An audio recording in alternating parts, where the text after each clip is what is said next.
Is the volume okay? Everyone here okay? It's loud. Loud? Okay. Yeah. I'm loud too. I may not even need this. I I don't know. You think you tell me. probably don't need that.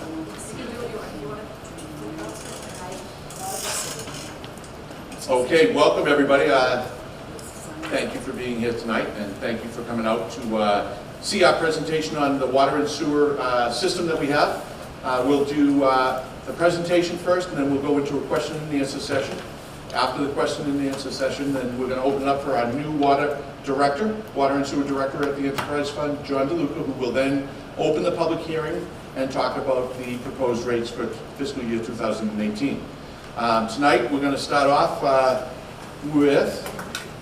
give you a little idea about the agenda, and I think I just spoke a little bit about that. This will go from 6:30 to 7.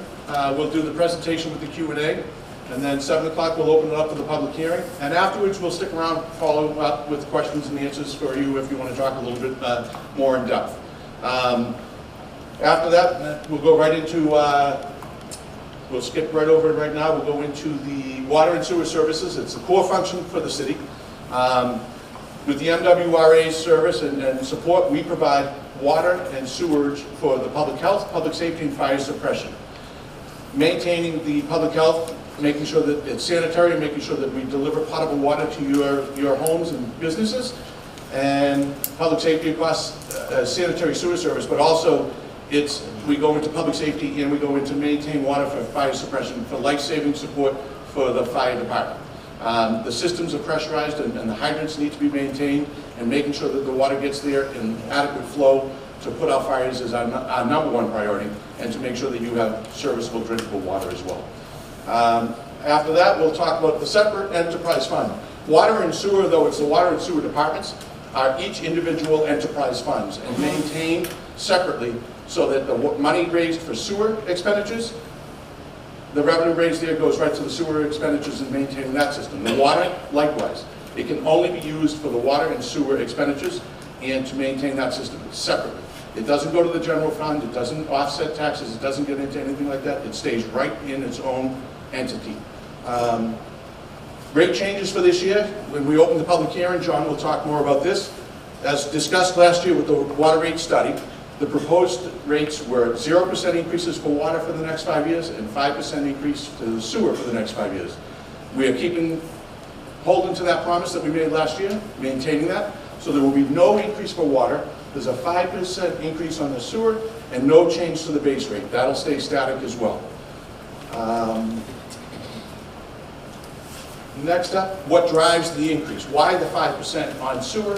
What makes our water rates go up, and why do we look at that? It's to pay the MWRA assessment. Mainly increases in the MWRA fees charged to the city, along with what it costs us to maintain and repair the infrastructure as well, to respond to those emergencies that you see us out either during the day or at night, and to make sure that we pay whatever increases the MWRA charges for taking the sewage away and to supply the water in their system. The fees assessed to us by the MWRA have been rising over the years. You can see last year we were at 23.6. When we made the rate increase last year, we had to adjust to that increase. This year, likewise, it's 24.6 combined, water and sewer. The sewer went up 4.2%, and I believe the water went up 3.8 or 3.9%. Therefore, the increase in what we have to pay the MWRA. With that, we are maintaining the 0% on water because we can absorb that in and pay that and make sure that that does not go further impacting your wallet, your pocketbooks. We're taking that for ourselves, and we're moving forward with the assessment from the sewer and making sure that that reflects just the change we need to maintain the system. Water and sewer is a not-for-profit service. The entities, the enterprise funds, are created to make sure that they only supply and maintain each individual structure and system. Without sufficient revenue, we can't maintain the service, we can't make needed repairs and perform critical updates. That's where your money goes to when it comes down to your water and sewer rates. It strictly goes right to this year. How our rates compare across to like communities with similar connections, similar populations, and similar characteristics of the city. We are the second lowest out of the 7 sample communities. You can see they rise up. Our water rates are at 4.14 cents per unit. That's 100 cubic feet, 748 gallons equal $4.14. You can see that out in Quincy it goes a little higher than $6, and in Framingham just under $6 per 100 cubic feet. Yes, Alderman? Is it the same for sewer? Sewer's increase is rising, it's reflective across the... sewer cost. Yes, reflective across the same increases. So, no, not the increases. Oh, I'm sorry.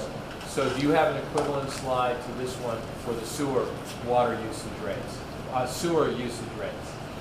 In other words, Somerville, in terms of water, is comparatively lower than most of the comparative communities. Is that also the case for the sewer fees?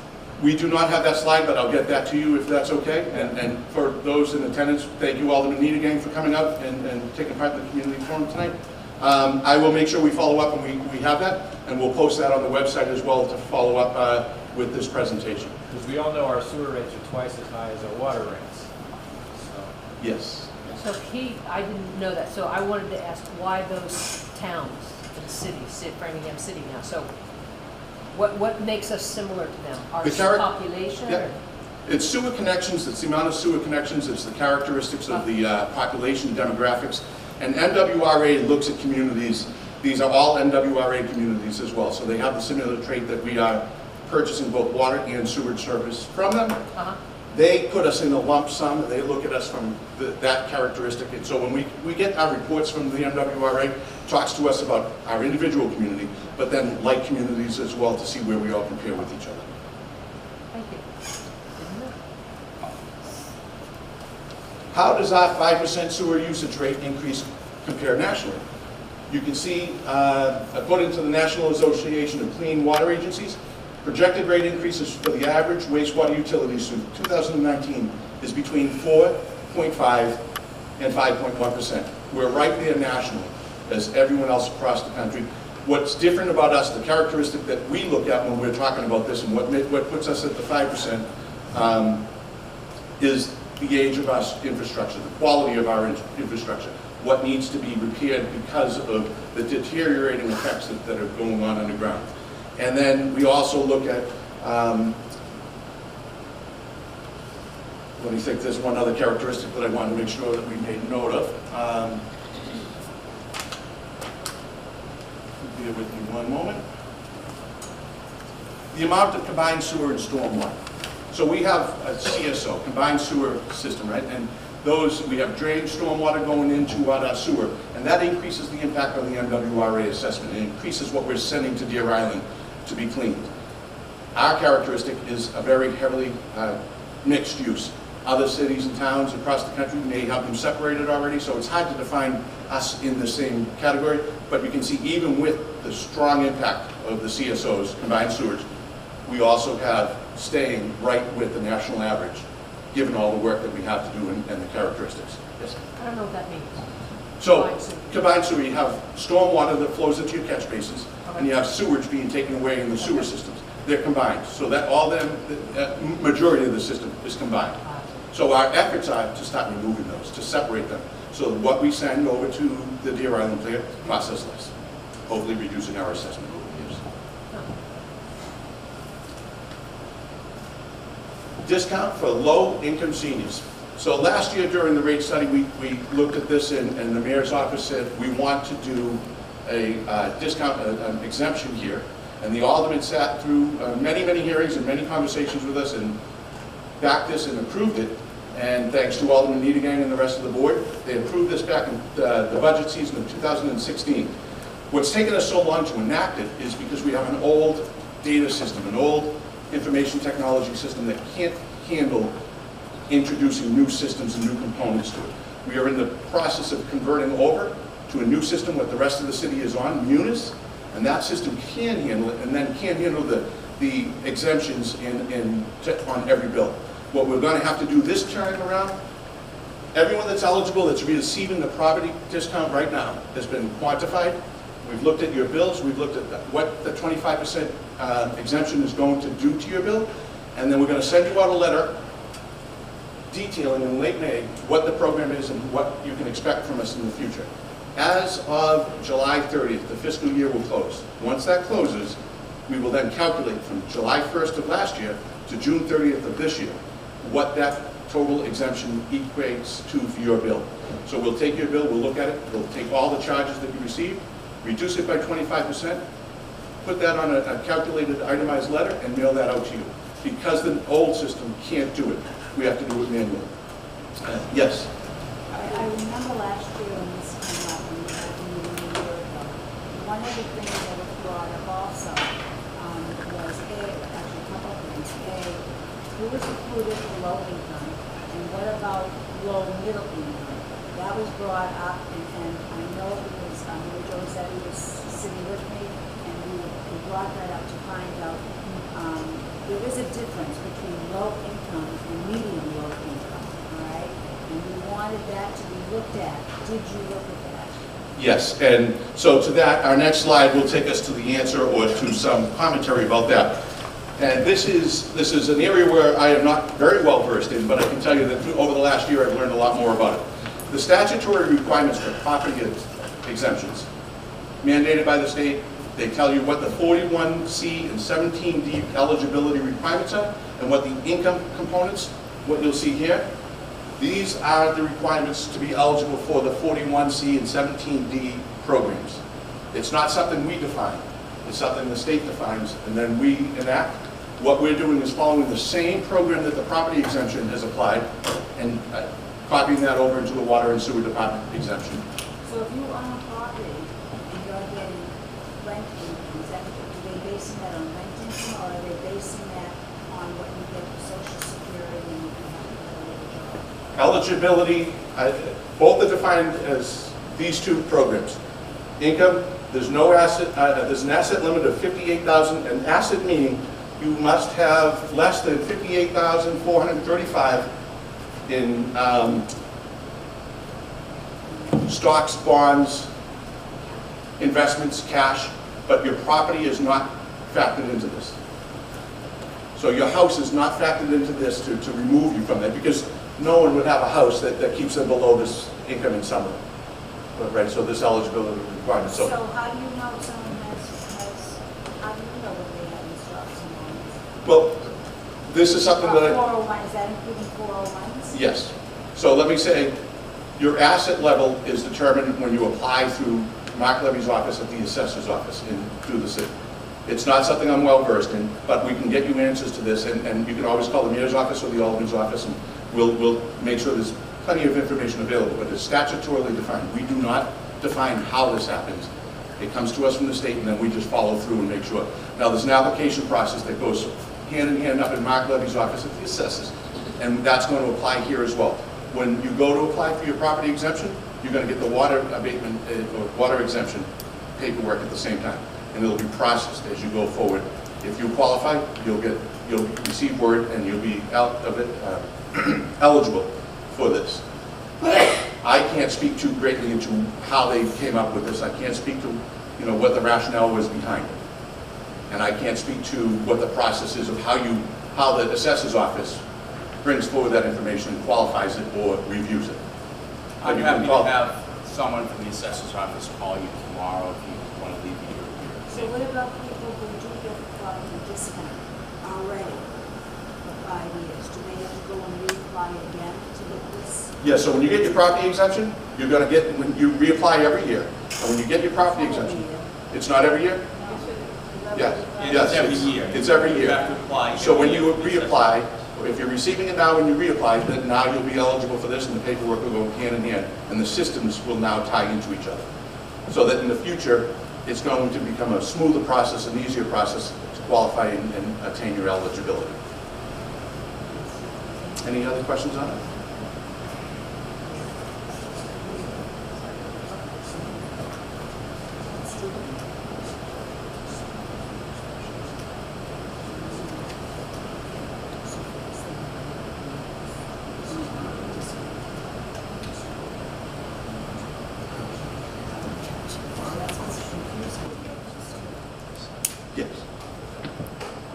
Yes, yeah.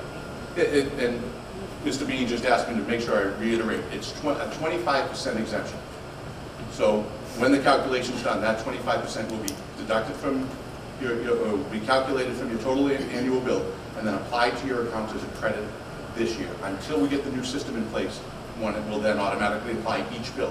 When the new system's in place, it's going to be easy. You won't have to receive a letter from us telling you what the itemization is. It's going to be on the bill, it's going to be broken up, and you'll be able to clearly identify when it's applied, and it'll be applied each time, each bill. Any other questions on the elderly exemption? Okay. What we're dealing with the water system and the sewer system is an aging system. 70% of our water and sewer system is more than 100 years old. You heard this stated a lot last year. Mains typically last 50 years. They're well beyond their shelf life, and we're seeing that effect now. It's maintenance. Some of the maintenance has been pushed off, and now we're trying to address that. Water mains and sewer main breaks are increasing, and it's not just water mains and sewer mains. There's the system itself. When we talk about hydrants for fire flows, when we talk about the gates, when you see a person out on the street turning the gates, and they're standing there, there's two men on this simple little tool, and they have to turn it 300 times to turn it down and close it, and then 300 times to turn to open it back up. We exercise those gates all year long, and we go through a rigorous maintenance schedule on those. And that's to make sure that when there is an emergency, and it has to be isolated between this pipe and this house, or this house and that building, we can shut it down and impact just the residents that need to be impacted. However, when one is broken, and we can't close it, we have to extend that envelope a little bit more. And we have to go outside, and it impacts more houses. So the more rigorous our attention to those gates in the system is, the less impact it has on you, and your water keeps flowing without disturbance and without interruption. That's our main goal. But when you see us out in the street, that's what's happening. We're working those gates, we're flushing the system to make sure old water is turning through the system and quality of water is continually improving, and to make sure that the fire flows that they are coming out of the hydrants. Again, very old. This is an example of a sewer break, what our guys go down and work in all the time to make sure that the sanitary conditions are maintained, and make sure that those leaks aren't happening in your yard, in your basement, and backing up. We want to make sure that we remove that element from any damage to your home, and make sure that we get it out of here to the MWRA where it belongs. This is a tuberculated water main. And tuberculation is when mineral deposits build up inside the main and its diameter is reduced, impacting both fire flows, the volume channeling through, and it impacts fire prevention flows as well. Now, you may see this here. That one there is, all three of the pipes you can see are extremely reduced.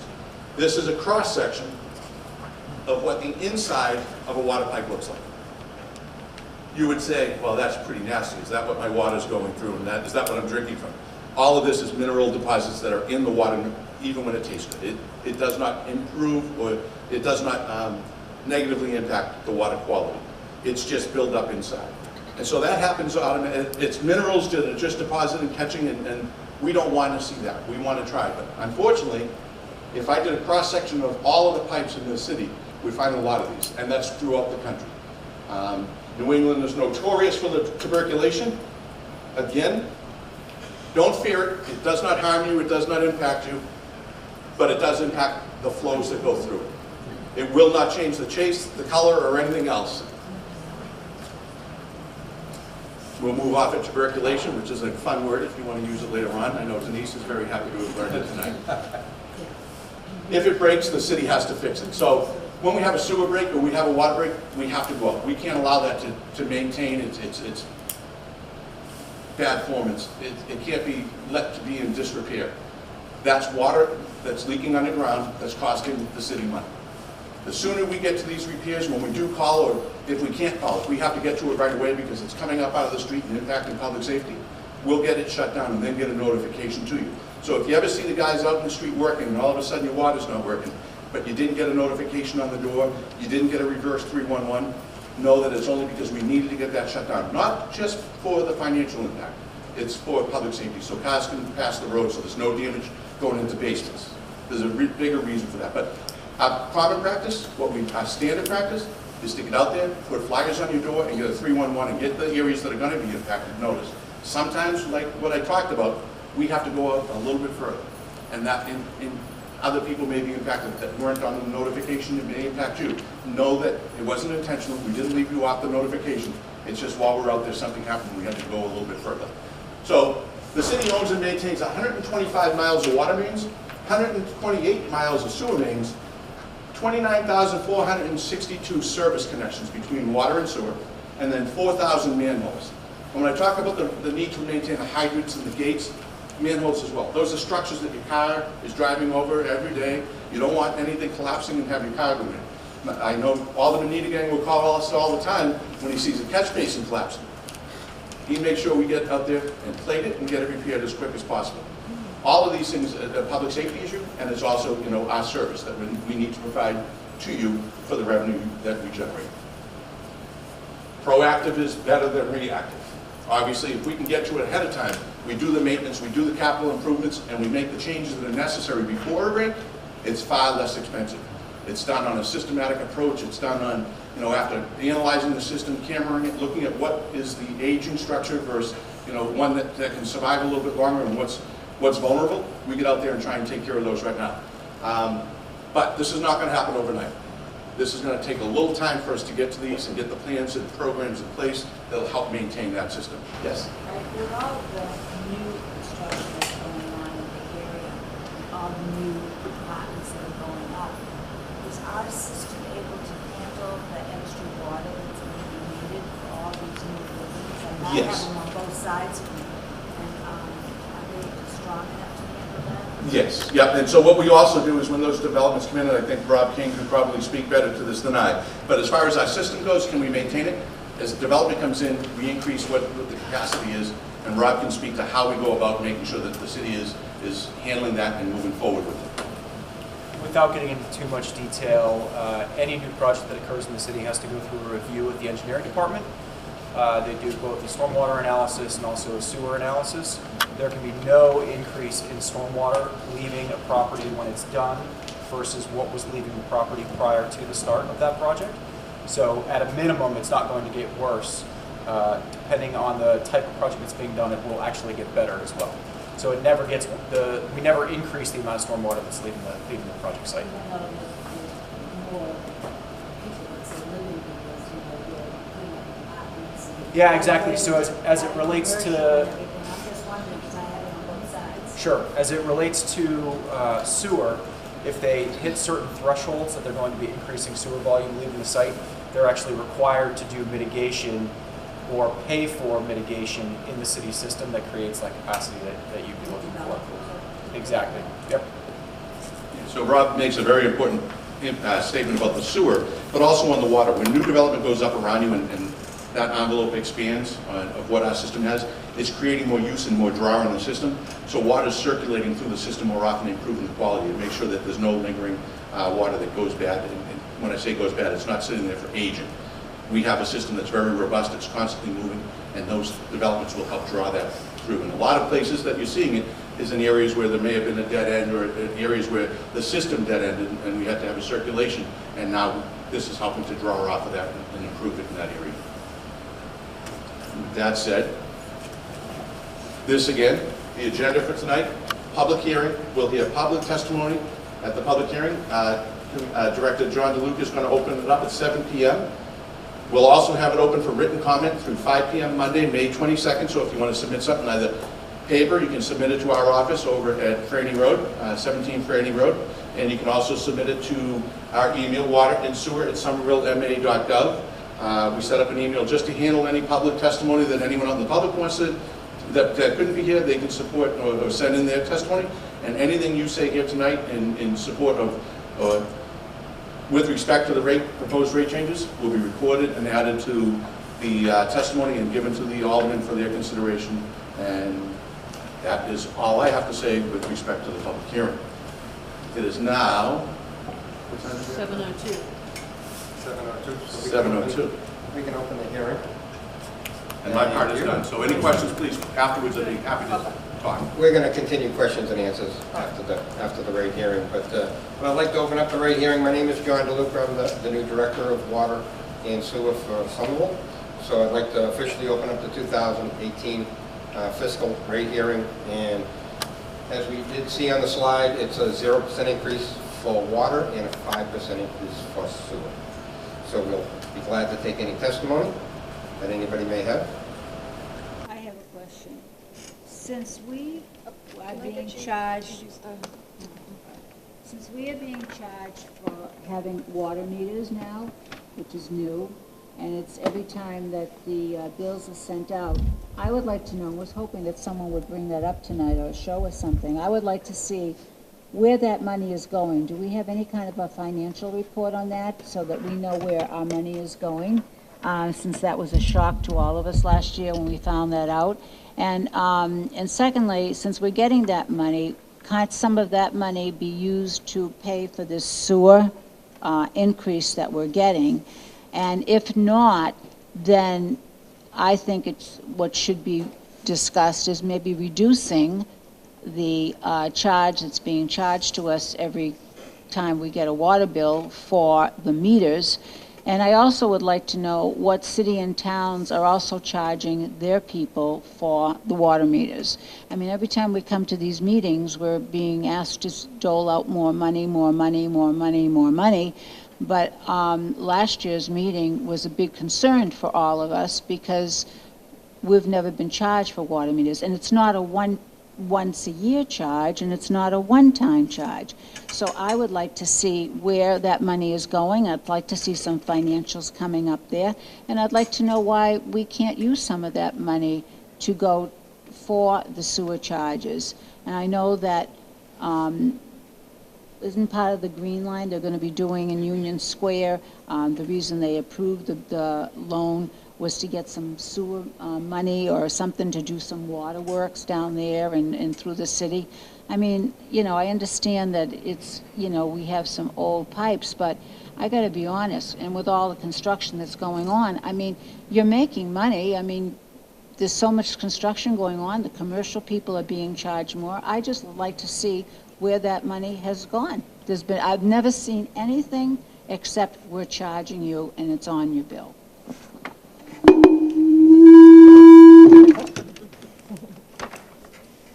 I agree. I know you're new, but who can speak to that? And I greatly appreciate the input, although this is testimony that we can receive. We can certainly answer questions right after the hearing, but we usually don't answer testimony in the hearing. Well, that's a testimony. I'm sorry. All right, then I have a do.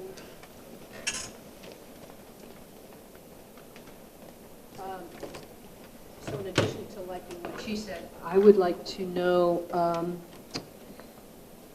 what, if anything, the city can do to see if we can begin to institute a separation charge for watering our lawns, which doesn't go into the sewer, you know, so I could have a meter on my outside spigot and not be fretting every time I go to turn that on. And then, you know, so it's separating that out from my sewer charge from the house. Is that possible? And is there anything the city's doing, excuse me, to look into that? Be number one. And number two, I would be interested in knowing, first of all, thank you for your information. I really get that Somerville's been taking pride in and putting forth a great deal of effort to try to get at the root of this and try to figure it and be proactive. So I really appreciate that very much. But, you know, what are the new technologies out there that might be able to help us in the future? Anything, you know, on the horizon that we're looking at besides raising our rates? Number two is, do we have any power at all to push back against the MWRA? I have about as much faith in that organization as I do in number 45 right now. Yeah, and I'll stop with those. Would there be anybody else who would like to testify?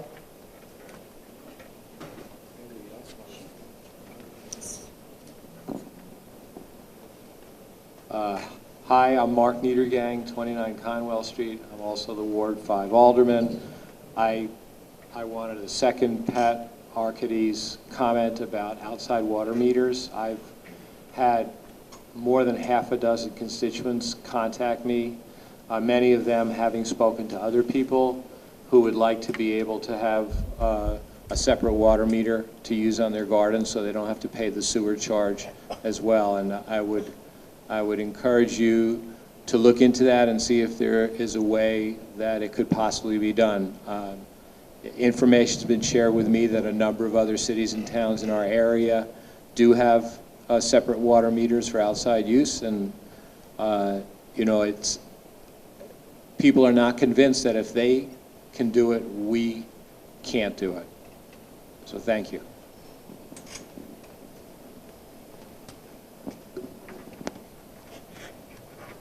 Is there anybody else who would like to testify at the hearing?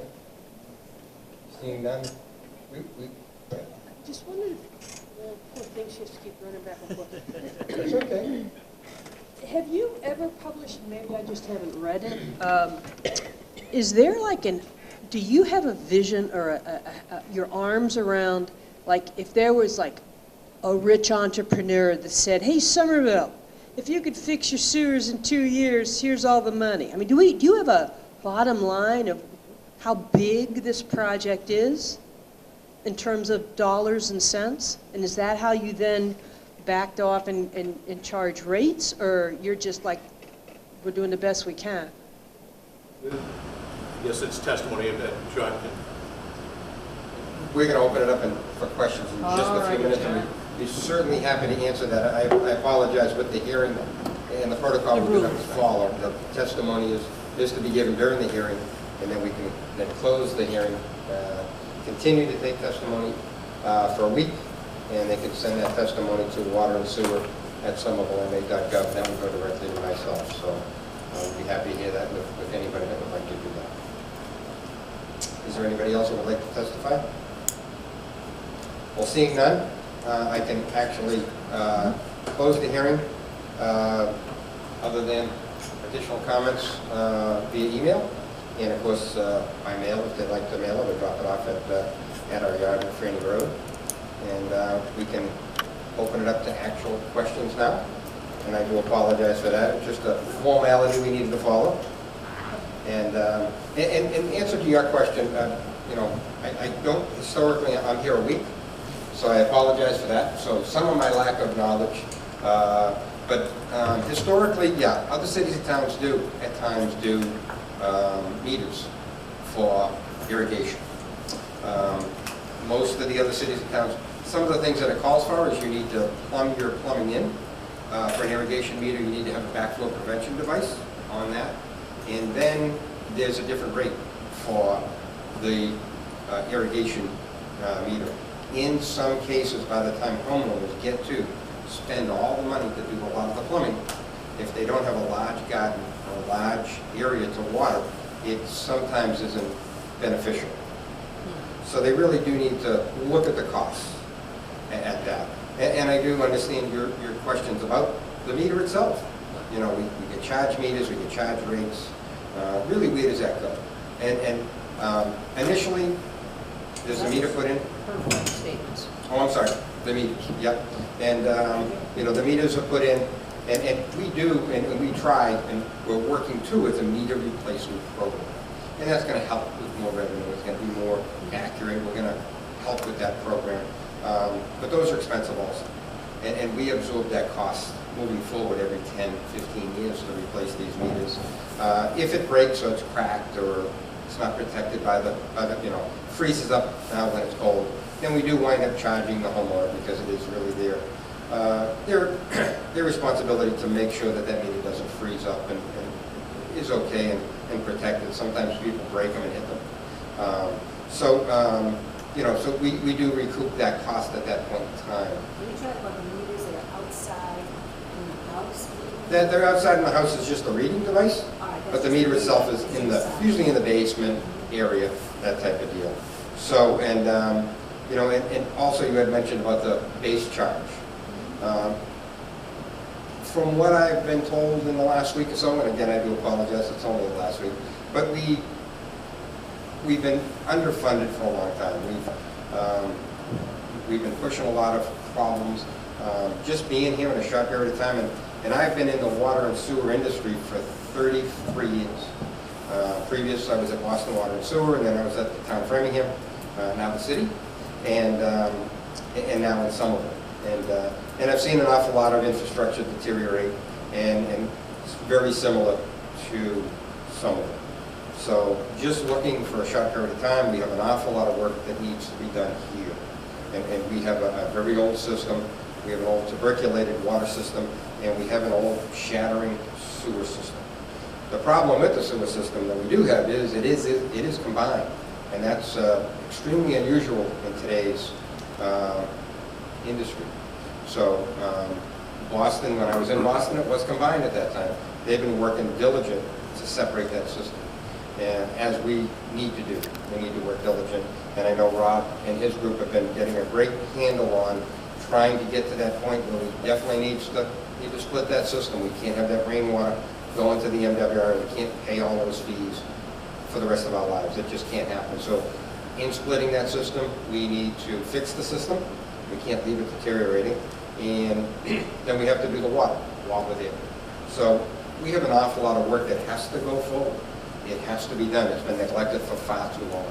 But why charge every time you charge them, you need it every single time we get charged? So you say we're charging you a meter? $60. The base charge. The base charge. So that's not a meter charge, it's a base Base charge. charge, so why are we, so where is that money going? And it's going to the system, it's going to the infrastructure, it's going to more replacement.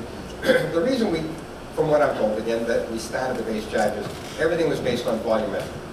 So it was what you used. And we had no base charge that we could have a solid income in to fix the infrastructure and the systems within the city. So we definitely needed that core value of funds that were going to come in.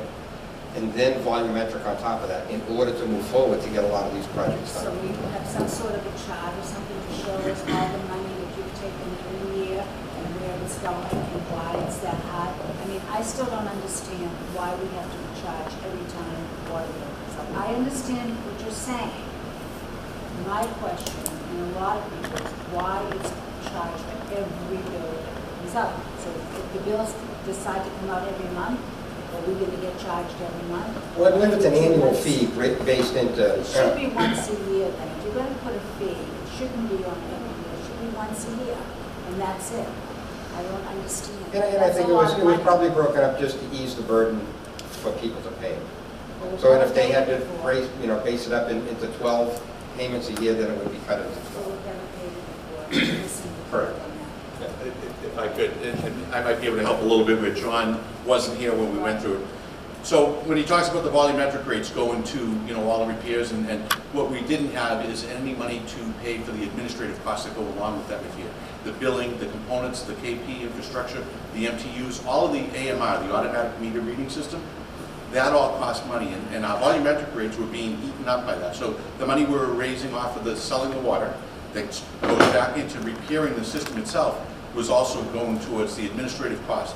Nationally, and it's becoming the trend for the AWWA standard, the American Water Works Association, is showing that across the country, people are starting to implement it, municipalities are implementing a base charge. And it's one way to help offset the costs for administrative functions that need to be there, and make sure that we have a durable revenue stream to handle that without impacting the money that we're raising to improve the system. So all of the years that you were getting your bills and the meter was being read, and back long before the AMR, the electronic meters, that's a lot more efficient, we had the meter readers going around, and we did districts, and they read the meters, and then they had to bring it back. All of that was always being put onto the volumetric rates. So what we're pulling in for your water use was going for other things. By putting the base charge in place, we're making sure that that volumetric rate goes back to the infrastructure and improves it, and we pay for the other items there. It's just making sure that it's equitable. It's making sure that what you're paying is your fair share of what that piece is, and it's a monthly charge. So the water and sewer rates divvied up into monthlies, and then you get it in that one bill. As John alluded to, if we billed every month, then you'd receive a portion of that every month. It would be a smaller portion of your monthly charge or the annual charge. So there's a lot of talk around what goes on in the background administratively and billing-wise. But know that that's where that goes. So it's not that we want to charge you for the meter, it's not that we want to charge you more. What that did last year by implementing the base charge, it kept us from having what you're seeing now, no water increase. That base charge was able to help us sustain what we needed to do and take that money back and put it in the system. And with respect to the financials, absolutely, we supply the aldermen Mark reviews everything from that perspective. Every alderman reviews what we provide them from a budget, expenditures, revenues, everything that goes out and comes in, they see. So as your representative, they are watching us and making sure that we're... Is that online, so anybody can see it? Yes, yep. And throughout the budget period, when we're up in front of the aldermen and they're analyzing every piece, they look at every dollar we spend, every person that gets paid. If there's a spot that's open for a period of time, someone quit and moved on, and we didn't fill it, they take that money and make sure it goes right back into the system, that it's not applied to salaries or any other area. So what They about- watch it very closely. So if you decide you want to increase that charge, who has to approve that? And Well, how last do you year, understood. So last year, and I'll answer this because John wasn't here, the aldermen put an ordinance out to talk about how the base rates are applied, increased, and how the rate structure is increased. It has to go before them. The mayor's office and aldermen work Because in it did concert. go last year, right, because they lost, is that last year, they lost their rights, but they were putting back so that they can be, they can make some They decisions on reasserted it. themselves into the Yeah. process and are watching it. That doesn't mean that they weren't watching it closely. It just meant that when we looked at rates and how it was going to be approved or implemented, it was a more internal conversation with the mayor's office and in the water department specifically through the director or then superintendent. That is no longer just the way it's going to be done. The aldermen have reinserted themselves, have taken a watchful eye on that process as well to make sure that there are no surprises. As last year, it wasn't meant to be a surprise, but the way it was handled, the way we brought the budget forward last year, it was last minute because we were waiting for things like the MWRA assessment. We were waiting to see where revenues were before we could set the rate. So that's what really put us up against the wall and getting notification to the aldermen in a timely fashion. Last year was really, we weren't sure what we were going to implement for rates. Last year it could have gone to 14% water increase and sewer increase. But because we put the base charge in, it kept water rates stable. We've been allowed to go just with a 5% increase because that stability over here has allowed us to put any money raised through water volumetric rates back into the system. I hope that helps. Sorry, John, for Oh, no, stealing your you're doing a platform. great job. So I appreciate that explanation, and I personally would prefer the monthly charge rather than a bang it once a year, and I think it's more affordable. And so this has been really helpful for me. It's almost like the parallel I'm drawing in my head is to healthcare, that you're helping us really, you're putting out more transparency, it seems, for us to know the real cost of what it is to consume water and what the city's paying. And so you're trying to inform, because the smarter consumer then can make choice about how they're going to, people who clear their driveway with their hose and just drive me bonkers. Okay, so, so the information is available online. We can look at the specific amounts somewhere online.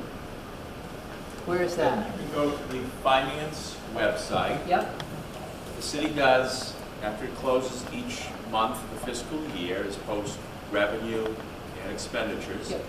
And specifically, you're going to be looking for the water enterprise and the water enterprise is where the base charge goes. Yep. Water enterprise fund.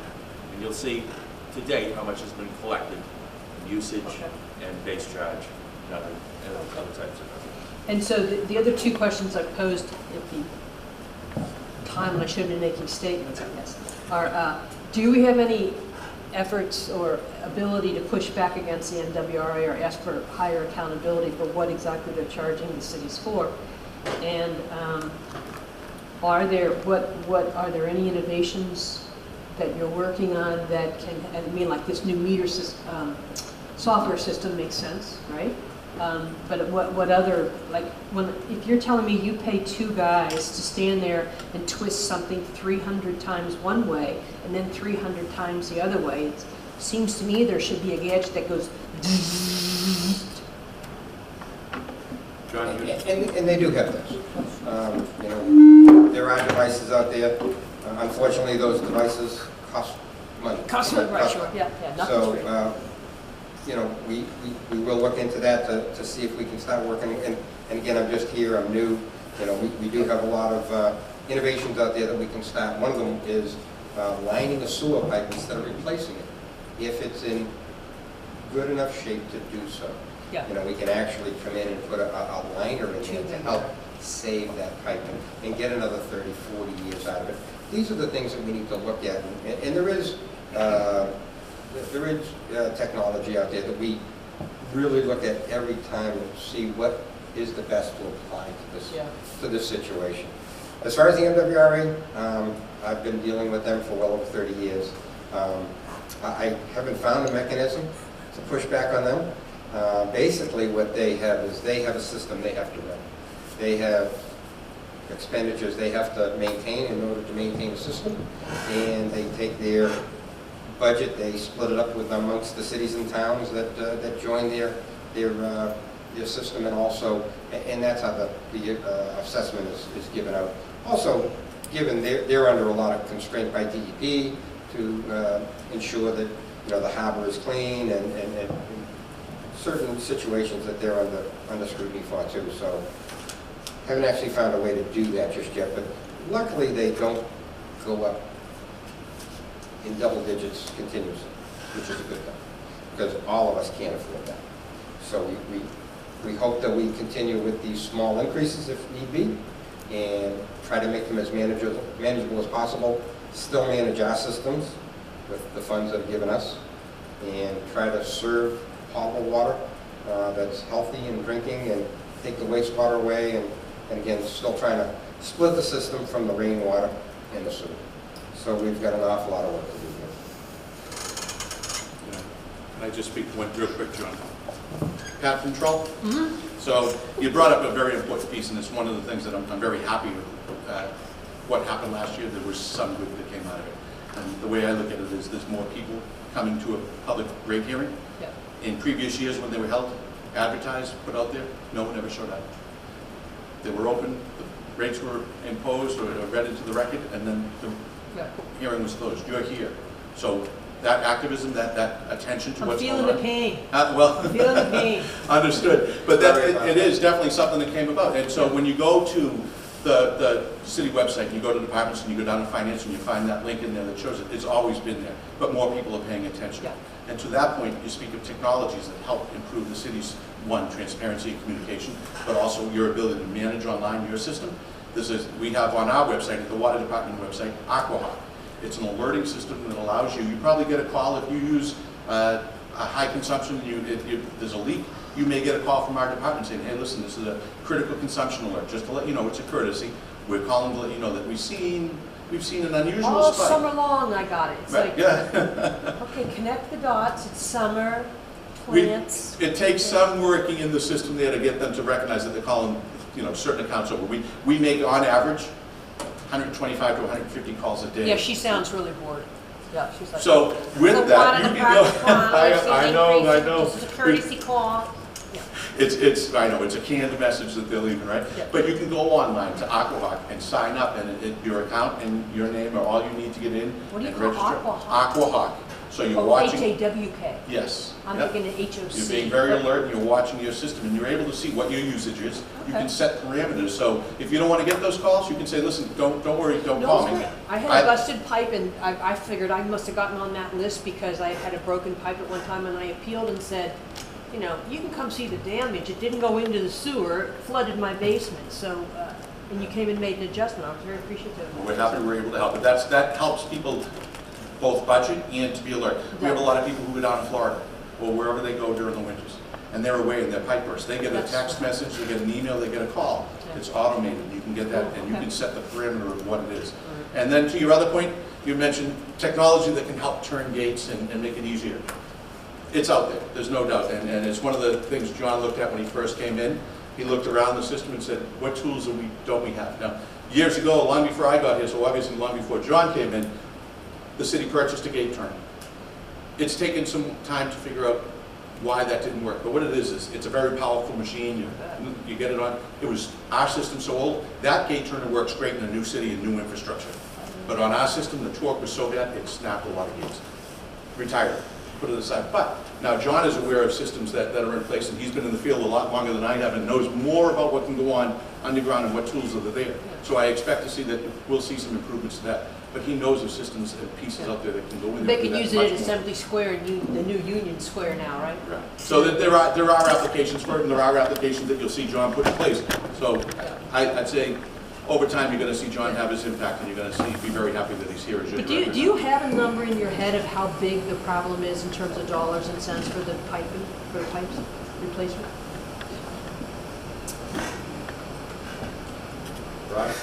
Rob? Or is it just too big? I mean, Rob will tell you, there are plans in place, and we're looking and aggressively looking at the system and seeing where there are plans to, where there are vulnerable opportunities. But Rob has a plan in place and has been working on it to make sure that you have some benefit back and can see where it's going. So that specific number is challenging to put a dollar amount to. yeah. Because of the issues that John and Mark were talking about earlier about our system being a combined system. I will say that there was a study done by a consultant back in the early 90s about how to solve some of the legacy flooding issues in Union Square. And that was going to involve new infrastructure in Union Square, a new dedicated pipe down McGrath and out to the Charles River. That project in the early 90s was over $120 million. And nobody even looked to see if it was physically possible to build it, which it turns out there are a lot of constraints to prevent something like that. So you can imagine just to solve Union Square was over $120 million in 1990 dollars. So what it would cost to address our entire system in one fell swoop, just astronomical. So we try to be strategic, you know, the stuff that John was talking about, the non-invasive types of rehabilitation, lining water mains, lining sewer mains. That's the type of stuff that we need to do to spend the dollars as best we can. Thank you. Any other questions? Thanks for your service. Thanks for signing up. Better thee than me. It's my 6th day. So, but I'm looking forward to it. It's a great city, It is. and I believe I'll come back tomorrow. But no. Well, seeing no other questions, thank you very much for coming. Greatly appreciate it. And if you do have any other further questions, you have the email, or you can just write a letter, drop it off, give a call.